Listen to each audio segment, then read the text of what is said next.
할렐루야. 네. 하나님께서 오늘 우리에게 풍성한 은혜를 내려주실 줄 믿습니다. 주일 오면서 우리 사랑의 교회 우리 부교육자들이 반갑게 인사를 해줬습니다. 목사님 좋은 아침입니다. 잠을 푹 주무시고 온 듯한 표정으로 인사 나눴는데 저는 긴장하며 잠 못 자고 오늘 이 자리에 서게 되었습니다. 우리는 살아가면서 많은 것들을 기다리며 살아갑니다. 젊은이들은 배우자를 만나기를 기다립니다. 들어가고 싶은 회사에 이력서를 넣어놓고 합격의 소식을 기다리며 시간을 보냅니다. 또 가정을 이룬 신혼부부들은 또 자녀를 기다립니다. 오랜 시간 병환으로 고생했던 환우들은 의사로부터 완치되었습니다 라는 말을 기다리며 하루하루 살아갑니다. 집을 나간 자녀들이 집에 안전하게 돌아오기를 기다리고 깨어졌던 가정이 부부관계가 회복되기를 우리는 기다리며 삽니다. 인생은 한마디로 말하면 기다림의 연속이라고 해도 틀리지 않을 겁니다. 근데 기다리다가 그 기다림이 계속되고 누구는 그 기다림이 끝났는데 내가 그 기다림을 계속 이어가야 된다면 그때 하나님을 향한 탄식의 소리를 외치죠. 하나님, 왜 나는 기다려야 됩니까? 하나님, 언제까지 기다려야 되는 것입니까? 하지만 이런 질문 앞에 하나님은 아무런 답이 없으십니다. 또 푸념하고 우리 이렇게 생각합니다. 좋아지겠지, 좋아지겠지, 나아지겠지, 달라지겠지, 해결되겠지. 하지만 그런 이야기를 하면 할수록 우리의 삶에 무너짐을 우리는 경험할 때가 참 많습니다. 19세기 위대한 설교자인 필립 브룩스는 그의 성품이 온유하고 참 부드러운 사람으로 유명한 분인데요, 하루는 근심 어린 표정을 짓자 친구가 이렇게 말했습니다. 필립, 아니 무슨 일이 있어? 대체 얼굴에 근심이 많은 거야? 라고 했더니 필립 목사가 이렇게 말했습니다. 나는 너무나 급한데 하나님은 안 그러실 것 같아. 이게 우리들의 오늘의 고백일 겁니다. 난 너무나 급한데, 이번 주를 넘기면 안 될 것 같은데, 당장 오늘을 넘기면 안 될 것 같은데 하나님은 아무런 것도 안 하신 것 같아서 여러분 힘든 하루의 삶을 살아가는 삶도 있습니다. 오늘 본문에 보면 다윗 역시도 기다림의 시간을 보냈다고 얘기합니다. 기다리고 기다렸더니. 성경에서 다윗이 무엇을 기다렸는지는 정확하게 나오지 않지만 성경학자들은 크게 세 가지로 말합니다. 첫 번째는 그의 장인 사울이 자기를 죽이려 해서 도망자 인생을 살아갈 때 도망자의 삶을 끝내고 자유의 몸이 되고 싶었던 그 기다림이었다. 두 번째는 여러 외세 나라들과 전쟁 가운데서 승리를 기다렸다. 세 번째는 밧세바를 범하고 나서 하나님의 회복을 기다리면서 이 시를 썼다라고 말합니다. 이유는 다른다 할지라도 오직 하나 똑같은 것은 다윗 역시도 꽤 오랜 시간의 기다림의 시간을 보냈다라고 말합니다. 그렇다면 하나님께서는 왜 다윗과 우리들을 기다리게 하시는 걸까요? 우리는 지금 큰일 날 것 같은데, 당장 해결돼야 되는데 왜 하나님은 계속해서 우리에게 기다림의 시간을 보내게 하시는 것일까요?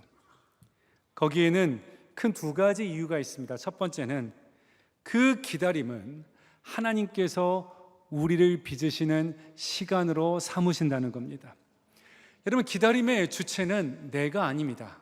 기다리는 사람은 힘도 능력도 없고 그 사람이 와야만, 그 문제가 해결돼야만 기다림이 끝나는 겁니다. 아무리 조급해하고 아무리 화를 내고 아무리 열심히 노력해도 기다리는 자에게는 선택하거나 할 수 있는 게 아무것도 없습니다. 그러니까 이 기다림을 통해서 인생의 주체가 내가 아니라 상대방에 있다는 것을 우리는 기다림부터 깨닫는 것이죠. 한마디로 말하면 성도들에게 기다림이란 내 인생의 주체가 내가 아니고 주님께 있다는 것을 인정하고 주님께 모든 것을 맡기는 것, 그것이 성도들에게 있는 기다림이라는 것이죠. 베드로전서 1장 7절의 말씀에도 이런 말씀이 있습니다. 우리 함께 읽어볼까요? 너희의 믿음의 확실함은 불로 연단하여도 없어질 금보다 더 귀하여 예수 그리스도에 나타나실 때에 칭찬과 영광과 존귀를 얻게 할 것이니라. 아멘. 성경이 이렇게 말합니다. 예수 그리스도께서 나타나실 때에, 그러니까 주님께서 나타나실 때 우리가 거쳐가야 될 과정인데, 그게 뭐냐면 불로 연단되어지는 시간이 우리 앞에 있다라는 것이죠. 고난이란 시간, 오랜 기다림을 통해서 우리는 주님께서 우리를 풀무에 담으셔서 빚어가시는 시간을 경험하게 됩니다. 우리는 기다리면 하루에도 여러 번 우리는 무너집니다. 나는 아무런 존재가 아니라는 것, 하나님이 도와주지 아니하시면, 하나님께서 붙들어 주지 아니하시면, 하나님께서 손대어 주지 아니하시면 나는 아무것도 할 수 없다라는 연약한 존재임을 우리는 깨닫게 된다는 것이죠. 그러나 반면에 기다리지 못하고 조급하게 행동하거나 자기의 생각대로 판단하기 시작하면 안 좋은 결과를 맺을 수밖에 없어요. 이스라엘 백성들이 모세가 시내산에 올라갔을 때 40일이 지나도 기다려도 오지 않자 그들이 했던 것은 뭐냐면 우상을 만들기 시작했습니다. 광야의 시간을 보내면서 그들은 기다리지 못하고 자신의 판단과 자신의 생각대로 할 때에 그들에겐 40년의 광야의 시간이 시작되었다는 것이죠. 그런데 이 40년의 광야의 시간을 통해서 하나님은 이스라엘 백성을 빚으시고 다듬으시는 시간으로 삼아 주셨다는 겁니다. 그 신명기 8장 16절에 보면 이런 말씀이 있습니다. 내 조상들도 알지 못하던 만나를 광야에서 내게 먹으셨나니 이는 다 너를 낮추시며 너를 시험하사 마침내 내게 복을 주려 하심이었느니라. 마침내 내가 너에게 복을, 마침내 내가 너에게 은혜를, 마침내 내가 너에게 응답을 주시는데 그 전제되는 건 뭐냐면 내가 너를 낮추고 너를 빚고 빚어서 하나님의 은혜를 베풀어 주신다고 약속하셨습니다. 우리는 기다림의 시간 동안 알게 됩니다. 하나님은 하나님이시고 나는 피조물에 불과하다. 나는 아무런 힘도 없고 오직 주님의 은혜가 없이는 아무것도 할 수 없는 존재라는 것을 우리는 깨닫게 되는 것이죠. 그래서 야고보서 4장 6절에 이런 말씀을 합니다. 함께 읽겠습니다. 그러나 더 큰 은혜를 주시나니 그러므로 일렀으되 하나님이 교만한 자를 물리치시고 겸손한 자에게 은혜를 주신다 하였느니라. 아멘. 그래서 기다림은 하나님과 멀어지는 시간이 아니라 하나님의 은혜로부터 상관없는 인생이 아니라 기다림을 통해서 빚어주심으로 우리가 하나님의 은혜를 받을 만한 자로 하나님 우리를 빚어가시는 줄 믿습니다. 그래서 기다림은 하나님의 은혜를 기다리는 시간인 거예요. 하나님께서 나의 삶에 베푸실 은혜를 기다리는 시간, 그것이 믿음의 성도들의 기다림의 시간이 됨을 믿습니다. 두 번째로 우리가 왜 기다려야 되는가? 두 번째는 하나님께서는 우리에게 소망을 품게 하는 시간으로 이 시간을 삼으신다는 겁니다. 우리 하나님은 우리에게 소망을 주시는 분이십니다. 소망의 역동성의 힘이라는 책에서 그 소망의 역동성이 어떻게 나타나는지를 실험한 결과가 있는데요, 크게 두 개의 바켓스 안에 똑같은 나이와 똑같은 몸 사이즈의 쥐를 넣습니다. 하나의 바켓스에는 뚜껑을 닫았어요. 그랬더니 뚜껑 닫은 채 들어갔던 그 쥐는 채 5분도 지나지 않아 죽었습니다. 하지만 뚜껑이 열려있는 곳에 들어간 쥐는 살아갈 수 있는 통로가 있으니까, 내가 다시 나갈 수 있다는 소망이 있으니까 36시간을 살아서 결국에는 그 실험을 잘 통과했다는 얘기입니다. 여러분, 우리에게 소망이 있다는 것, 우리가 하늘을 우러보면 나를 구원하시는 그 하나님이 있다는 것을 안다면 우리가 어떤 거친 광야에 있다 할지라도 우리는 다시 일어설 수 있는 은혜를 누리게 되는 줄 믿습니다. 그래서 로마서 15장 13절에 이렇게 말합니다. 소망의 하나님이, 하나님은 어떤 하나님이라고요? 우리의 소망의 하나님이십니다. 그리고 하나님께서 우리 안에 어떤 일을 행하시냐면 빌립보서 2장 13절의 말씀에 함께 읽겠습니다. 너희 안에서 행하시는 이는 하나님이시니 자기의 기쁘신 뜻을 위하여 너희에게 소원을 두고 행하게 하시나니. 아멘. 기다리면 기다릴수록 우리에게 소망이 무엇인지를 알게 하신다는 겁니다. 막막한 가운데 기다리면 기다릴수록 우리가 품어야 될 소원이 무엇인지를 하나님 우리 가운데 일으켜 주신다고 말씀하고 있습니다. 하지만 우리는 내가 무엇이 필요한지, 내 소망이 참 소망이 무엇인지를 우리는 모르고 살아갈 때가 많죠. 저도 23년의 이민 생활을 이제 정리하고 이제 2주 전에 이제 한국으로 왔습니다. 근데 2주밖에 안 됐는데 6개월의 시간을 보낸 것 같은 느낌입니다. 근데 짐을 정리했어요. 그러니까 23년 미국 살았으니까 얼마나 짐이 많겠어요. 많은 짐을 또 도네이션도 하고 그리고 짐을 보냈는데 그 짐을 정리하면서 참 많은 쓰레기를 버리게 됐습니다. 근데 저는 살면서 한 번도 집에 쓰레기를 가지고 온 적이 없습니다. 다 필요해서, 언젠간 필요해서, 언젠간 쓸 거라는 마음으로 가지고 왔고 잘 몇 년째 보관하고 있었는데 막상 삶을 정리하니까 이렇게 많은 쓰레기를 내가 갖고 있었다니 놀란 적이 있습니다. 여러분이 살면서 내 인생에 진짜 뭐가 필요한지, 나에게 뭐가 있으면 안 되고 뭐가 있어야 되는지를 모르고 사는 게 우리들의 존재라는 것이죠. 하지만 기다림이 시작되면 달라집니다. 기다림이 시작되면 나에게 무엇이 중요한지를 깨닫게 되는 거예요. 나에게 소중한 게 무엇인지를 알게 되는 시간입니다. 그래서 욥기에서 23장 10절에 이렇게 말합니다. 함께 읽겠습니다. 그러나 내가 가는 길을 그가 아시나니 그가 나를 단련한 후에는 내가 숨군같이 되어 나아오리라. 자, 이 기다림의 시간을 통해서 나의 불순물이 태워지기 시작합니다. 이 기다림의 시간을 통해서 잘못된 꿈들이 사라집니다. 이 기다림의 시간을 통해서 내가 붙들어야 될 참 소망이 무엇인지를 우리는 깨달아 알기 시작한다는 것이죠. 다윗 역시도 오랜 시간 기다림 가운데 그는 발견한 게 있었습니다. 나는 기다리고 기다립니다. 누구를 기다리냐면 나는 여호와를 기다립니다. 오랜 기다림 가운데 깨닫게 된 거예요. 내가 기다릴 분은 내 소망 되신 주님밖에 없다. 이 기다림을 깨닫게 된 것이죠. 목회를 하면서 성도를 만나 신방하고 이야기를 나누면 사업이 잘 되었다가 사업이 어려워지신 분들, 건강한 육신을 가지고 잘 살다가 갑작스러운 병에 의해서 인생의 많은 것들을 내려놔야 되는 분들을 만납니다. 그분들을 만나서 위로하면 꽤 오랜 시간 환우의 시간을 걷고 꽤 오랜 시간 고통의 시간을 건널 때 이런 이야기를 하시는 분이 있어요. 목사님, 제가 사업이 잘 될 때는, 제가 건강할 때는 몰랐습니다. 그냥 이게 영원할 줄 알았어요. 그리고 아무런 문제가 없는 줄 알았는데 오랫동안 몸이 아프면서 내 인생의 가치가 무엇인지를 이제서야 진짜 알았습니다. 내 인생의 가치가, 내가 앞으로 어떻게 하나님 앞에 살아가야 될지를 내가 넉넉하고 부유하고 건강할 때 몰랐는데 건강도 잃고 물질도 다 잃고 나니 내 참 소망이 무엇인지를 이제서야 깨닫게 되었습니다. 앞으로 하나님께서 내게 건강을 회복시켜 주시면 나는 매 여름마다 선교지에서 내 삶을 드리겠습니다.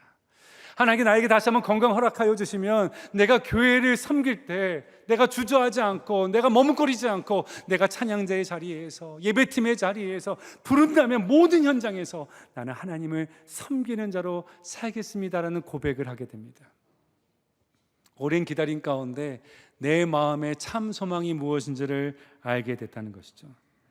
이것은 하나님이 나를 고쳐주시면 내가 살겠다는 어떤 딜이 아니라 하나님 그거와 상관없이 내 인생의 길은 이것이 참된 소망입니다를 그제서야 깨닫게 되는 것이죠. 그렇다면 우리 사랑하는 영가족 성도 여러분, 우리들의 인생의 기다림은 고통이 아니고 우리들의 인생의 기다림은 슬픔이 아니고 우리들의 인생의 기다림은 하나님이 나를 만지시는 은혜의 시간이고 내 안에 참 소망이 무엇인지를 깨닫게 되는 축복된 시간인 줄 믿습니다. 그렇다면 여러분, 우리가 이 기다림의 시간을 어떻게 보내야 될까요? 어떻게 보내는 것이 믿음의 기다림, 이 능동적인, 역동적인 기다림일까요? 그게 두 가지로 살피기 원하는데요. 첫 번째, 믿음의 기다림이란 하나님께서 역사하시기를 소망하는 것입니다. 자, 시편 40편 1절에 이렇게 고백합니다. 함께 읽을까요? 시작. 내가 여호와를 기다리고 기다렸더니 귀는 기울이사 나의 부르짖음을 들으셨도다. 지금 다윗이 말하는 기다리고 기다렸던 이 말은 시간이 지나면 해결될 거야. 시간이 약이지 시간이 흘러가길 기다리면 언젠가 응답이 돼, 이 말이 아닙니다. 내가 기다린다는 겁니다. 내가 간절히 기다린다는 거예요. 뭘 기다린다면 하나님이 역사하신 그날만은 나는 기다린다. 내 인생의 고통과 절망의 인생에 주님이 역사하시기를, 그리고 주께서 일하시기를 광야에 길을 내시고 사막에 강을 내시며 나의 막힘의 인생에 큰 길을 만드시고 큰 기적을 행하시기를 기다리는 것, 이것이 믿음의 기다림이요 이게 능동적인 기다림이 됨을 믿습니다. 여러분, 우리들의 삶을 한번 살펴보십시오. 해결해야 될 많은 문제들이 있습니다. 하지만 여러분, 해결 방법이 있습니까? 아무리 노력해도 내가 하면 할수록 뭔가 복잡해지는 현실이 우리 삶의 현실이에요. 그렇다면 주님, 이것은 내 힘으로 안 됩니다. 내 지혜로 안 됩니다. 주님이 역사하셔야 됩니다. 주님이 일하셔야 됩니다. 주님이 도와주셔야 됩니다. 주님께서 살펴주셔야 됩니다. 주님께서 긍휼히 여겨주셔야 됩니다. 그래야 나는 삽니다. 그래야 회복됩니다. 이 기다림이 우리가 가져야 될 믿음의 기다림이라는 것이죠. 하나님 역사하셔야 됩니다. 요셉이 형에게 팔려 감옥에 또 노예로 또 죄의 누명을 쓰고 감옥에 있었을 때 그 젊은 청년들에게, 그 젊은 청년 요셉에게 이것을 어떻게 벗어날 수 있을까? 방법이 없었어요. 길이 없었습니다. 하지만 무엇이 길이에요? 주님께서 역사하여 주시면, 주님께서 일하여 주시면, 주님께서 신원을 회복시켜 주시면 모든 길은 열리기 시작하는 거예요. 바울과 실라도 마찬가지였습니다. 복음을 전하다가 감옥에 갇혔어요. 칠흑 같은 한밤중의 어둠의 순간에 내가 어떻게 이 감옥을 벗어날 수 있을까? 길이 없었습니다. 하지만 하나님을 찬미하고 하나님 앞에 기도할 때 주님이 역사하시니까 감옥 문이 열리고, 여러분, 빌립보 안에 아름다운 교회가 세워지는 은혜가 임했다는 것이죠. 여러분, 우리의 기다림은 하나님이 일하시는 기다림입니다. 오늘도 우리는 꿈꾸셔야 됩니다. 주님, 하나님이 역사하시면 됩니다. 나는 그날을 기다립니다. 하나님이 일하시면 됩니다. 나는 그날을 기다립니다. 주여, 우리를 불쌍히 여겨주옵소서. 이 기다림으로 나아가야 될 줄 믿습니다. 그 주님은 주님의 때에 가장 선한 방법으로 우리 가운데 은혜를 베풀어 주시는 줄 믿습니다. 저는 제가 사랑의 교회 후임 목사가 되어서 우리 사랑의 교회 영가족을 만날 거라는 것을 저는 상상도 못했습니다. 아직도 잘 실감이 안 납니다. 미국에 3개월 동안 이제 사임을 하고 있는 동안 내가 혹시 꿈꾸는 거 아닌가 싶을 정도로 실감이 안 나서 아내에게, 자기야, 이게 사실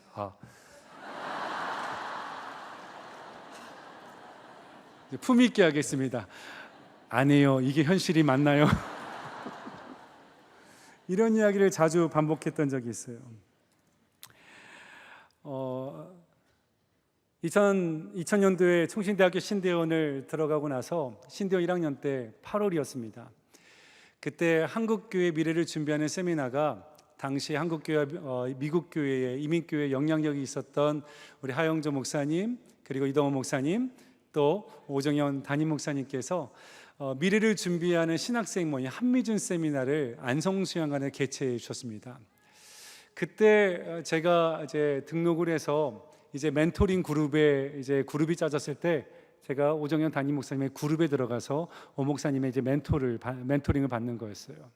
너무나 제가 존경하고 또 뵙고 싶고, 그 당시에 많은 젊은 전도사들이 꼭 이렇게 목사님을 알아가고 또 경험하고 또 배우고 싶은 마음이 컸는데, 그때 목사님의 강의를 들으면서 큰 도전을 받아서 제가 용기를 내서 손들고 이런 질문을 했습니다. 목사님, 남가주 사랑의 교회 교육자를 채용할 때 목사님 어떤 기준으로 뽑으십니까?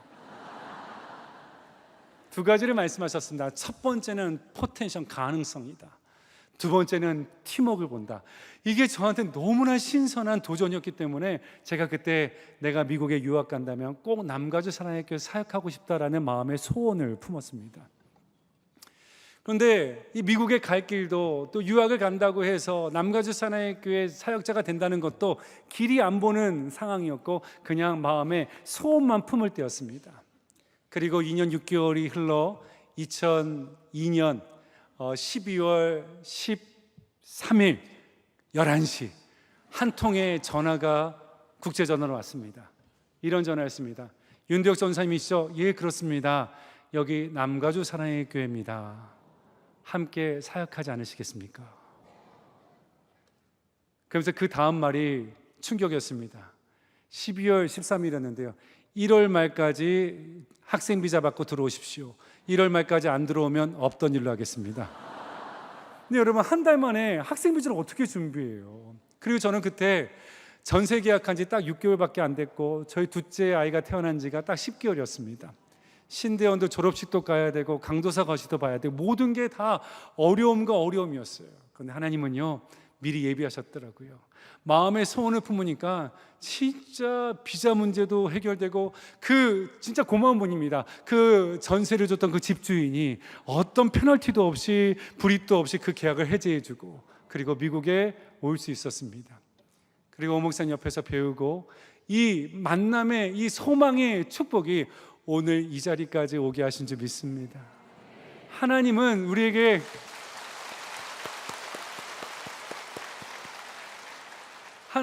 소원을 주시고 소망을 주심으로 주의 일을 이루어 가시는 줄 믿습니다. 사랑하는 우리 사랑의 교회 영가족 여러분, 우리는 오늘도 꿈꾸셔야 됩니다. 오늘도 우리는 소망을 갖고 기다려야 되는 거예요. 주님이 일하시면 나의 인생은, 주님이 일하시면 나의 가정은, 주님이 일하시면 나의 일터는, 주님이 일하시면 나의 병든 연약한 육신은 주님이 고치시고 살리시고 회복시키신다. 이 소망을 가지고 기다림의 시간을 보낼 수 있는 저와 여러분 되시길 주의 이름으로 축원합니다. 두 번째로 믿음의 능동적인 기다림은 무엇일까요? 첫 번째는 하나님의 역사하심을 기다리는 거라면, 두 번째는 하나님을 부르짖는 것이 있습니다. 자, 오늘 본문 다시 한번 1절 말씀 읽어볼까요? 읽겠습니다. 내가 여호와를 기다리고 기다렸더니 귀를 기울이사 나의 부르짖음을 들으셨도다. 아멘. 다윗은 기다렸는데 그 기다림의 시간을 어떻게 기다렸는지 오늘 본문에 말하고 있습니다. 어떻게 기다렸다고요? 나는 부르짖으며 이 기다림의 시간을 보냈다. 나는 하나님께 부르짖었다. 나는 하나님께 부르짖음으로 이 기다림의 시간을 보냈다라고 말하고 있습니다. 여러분, 우리 인생의 문제가 클수록 우리의 부르짖음의 소리는 더 커져야 될 줄 믿습니다. 그래서 기다림 가운데 가장 좋은 친구, 기다림 가운데 가장 좋은 파트너가 누구냐면 바로 기도라는 것입니다. 단순한 기다림은 아무런 역사가 일어나지 않아요. 하지만 기도하는 기다림에는 반드시 하나님의 은혜와 역사가 우리 가운데 임하게 되는 줄 믿습니다. 여러분, 우리가 부르짖음하니까 마치 하나님 앞에서 투정 부리고 땡깡 부리는 것처럼 생각할 때가 있어요. 하나님이 이기나 내가 이기나 해보자 해가지고 부르짖을 때 이렇게 부르짖습니다. 하나님, 나 이제 기도 시작합니다. 100일 작정 기도 시작하겠습니다. 그러니까 100일 작정 기도 끝날까지 응답 안 해주시면 알죠? 나 교회 떠날 겁니다. 다신 기도 안 할 겁니다. 말씀하신 분이 있습니다. 여러분, 하지만 기다림의 주체는 누구라고요? 내가 아니라 상대방 하나님이라는 거예요. 그런데 내가 시간을 정해놓고 내가 부르짖는다는 것은 계속해서 나의 인생의 주체를 나라고 여기는 것입니다. 여러분, 어떤 분은 이렇게 말할 때가 있어요. 하나님, 나 하나님 앞에 이제 앞으로 40일 동안 나 금식하며 기도할 테니까 주님 응답 안 하시면 쓰러지는 거 한번 보실 겁니다 하면서 하나님 앞에 협박하듯이 하는 분이 있습니다. 마치 데모 현장에서 머리띠를 두르고 이런 분도 있죠. 응답하라, 응답하라, 하나님은 응답하라. 이런 기도 있잖아요. 한 땡깡 부리듯이.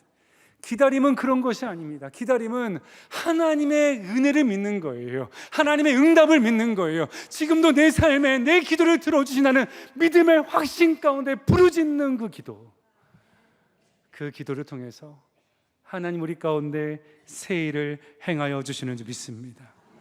그래서 예레미야는 이런 고백을 했습니다. 예레미야 33장 3절 말씀에 함께 읽겠습니다.